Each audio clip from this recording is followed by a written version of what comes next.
Aí dentro do tema aí de mendigos emocionais, né, nós voltamos aqui ao papo com o escritor mais lido dessa década, com um novo livro dele, O Homem Mais Inteligente da História, que é Jesus.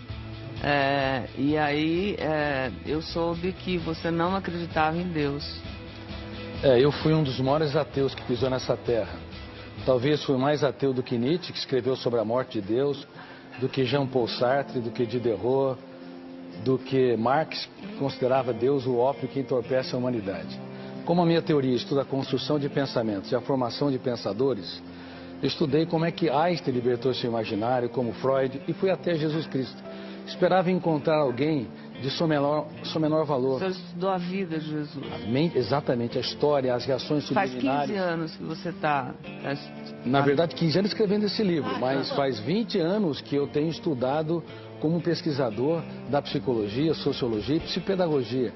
Eu fiquei perplexo, porque percebi que ele não cabe no imaginário humano. Eu me curvei humildemente à inteligência dele. Agora, veja bem, Ana, Pedro, como eu digo nesse livro, Pedro era hiperativo, tenso e ansioso. João era bipolar. No momento era tranquilo e generoso. No outro momento ele era, antes de se tornar o que era o apóstolo. Pedro mesmo?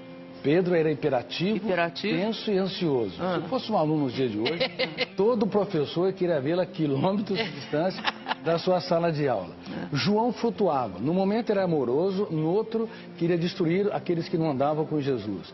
Tomé era paranoico e inseguro. Mateus era corrupto.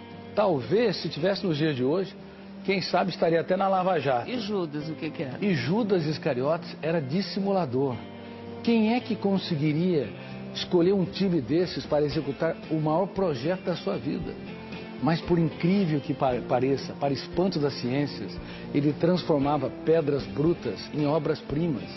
E eu fui às lágrimas ao perceber o que esses jovens eram antes e no que eles se tornaram.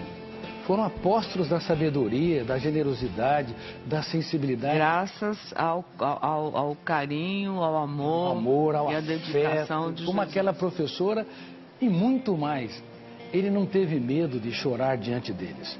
Um grande mestre é capaz de falar dos dias mais tristes da sua vida, para os seus alunos aprender a escrever os capítulos mais importantes de sua história, dos momentos mais dramáticos. Ora, quem era o homem, Jesus, que você descobriu através de longos anos de estudos?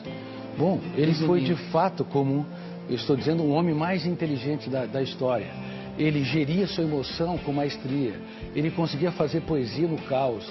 Ele transformava prostitutas em rainhas. Nós vimos aquele exemplo daquele jovem machucando a sua namorada. Ele era tão generoso que era capaz de transformar quem estava à margem da sociedade num príncipe ou numa princesa. E eu me perguntava, que homem era este? Inclusive, quando Judas o beija, ele fala, amigo, para que vieste? Que homem era esse que dava tudo que tinha para aqueles que pouco tinham? Ele não tinha medo de ser traído, ele tinha medo de perder um amigo. Portanto, quando eu estudei a mente dele, eu me curvei, como eu disse, humildemente a sua inteligência e percebi que ele não cabe no imaginário humano. Ele tem de ter sido